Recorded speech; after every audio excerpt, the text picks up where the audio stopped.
over the next few years down the road. So remember, the Saturn transit through Capricorn is a bit of throwing off the old and the new coming in. First of all, a little bit of Saturn astronomy for you. 29.5 years around the sun, depending on a Saturn retrograde cycle. When you were born, you could see Saturn taking 28 to 29.5 years to go through your circle, your chart, or around the zodiac. It gives Saturn an average of 2.5 years in a sign and a mean daily motion of 2 minutes a day. Saturn has one retrograde cycle for about 4.5 months, 140 days. And when Saturn slows down to go retrograde or turn direct, its stationary period is 5 days. In other words, it appears to stand still in the sky for 5 days. Saturn is like planet Earth and Jupiter in that it is wider around the middle, around its equator, than it is at its poles on the top and the bottom. Excuse my burp. Saturn is the second largest planet in our solar system after Jupiter. It is a gas giant like Jupiter, and it does not have much gravity on it because it is the least dense planet in our solar system, made up of mostly hydrogen and helium, two of the lightest elements in the universe. Saturn's rings are only 1/2 mile thick. There are 7 categories of rings, and they're made up of particles of ice, dust, rocks. Saturn's rings are held in place by its moons, the gravity from its moons.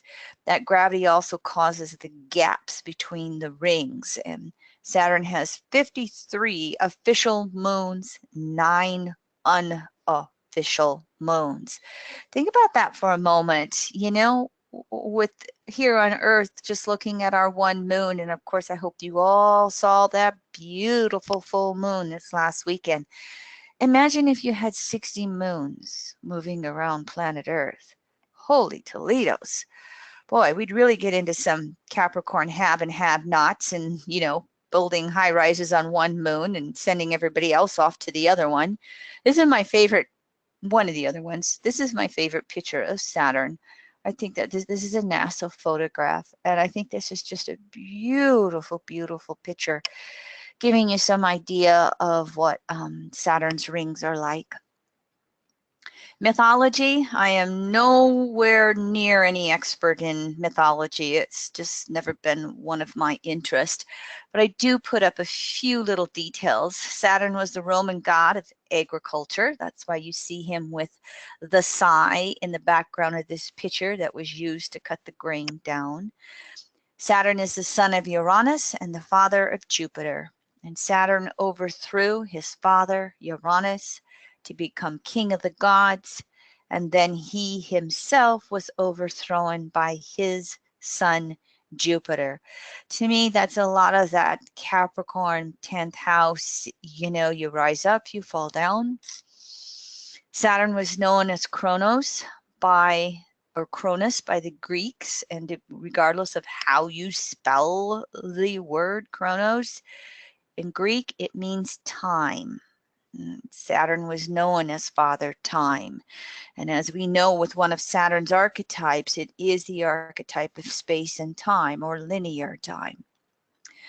So as I said, when we look at Saturn transiting through Capricorn, we've got one archetype, which makes it a lot easier for interpretation, basically, because again, you're not blending archetypes. Capricorn and 10th house are the passive polarity, cardinal modality, and the earth element. Passive polarity means energy returning to the center. Cardinal means initiating the 2 steps forward, 1 step back. And earth, of course, is always concerned with the physical environment, Capricorn being the 3rd and final earth element. And you can see where it can then be that accumulation of resources we'll talk about. The biggest thing about the Saturn Capricorn 10th house archetype, though, is that it is the structure of the individuated consciousness. It is the boundaries of what is known on a conscious level within the soul. And Saturn then also becomes the bridge to what we would call the unconsciousness, which is represented by the planetary archetypes, Chiron, Uranus, Neptune, Pluto, and of course Eris too. Souls who were born with natal Saturn retrograde have the door to that unconsciousness thrown wide open, so to speak. Those born with Saturn retrograde have the potential to be more aware of the unconscious archetypes because Saturn's retrograde. And of course, many of us can have Saturn turn retrograde by major progression. And when that happens, it will have that same effect, throwing the door open to the unconsciousness, which will help throw off a lot of the conditioning factors that we run into. And of course, every other planetary archetype is filtered through Saturn. It is defined by Saturn. So that means a Sun, Moon, Mercury, Venus, Mars, Jupiter, they are all filtered through Saturn. They all have their planetary pair relationship with Saturn, all of them having a phasal relationship, maybe specific aspects.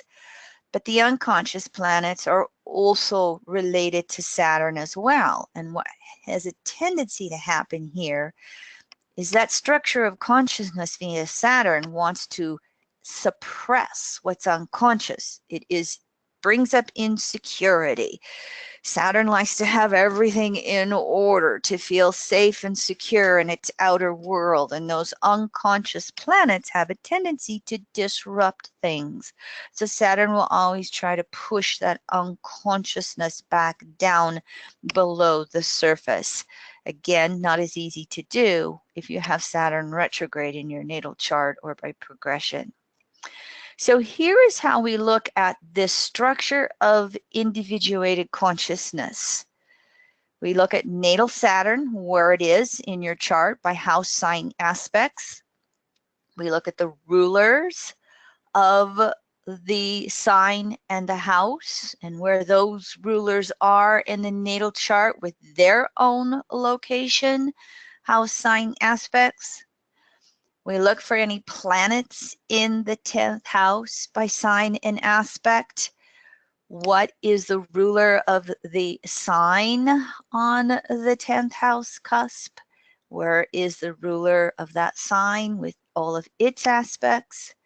Where's Capricorn? What house cusp has the planet or has the sign Capricorn on it? Are there any planets in Capricorn? Are they making aspects? And then, of course, as I had said earlier,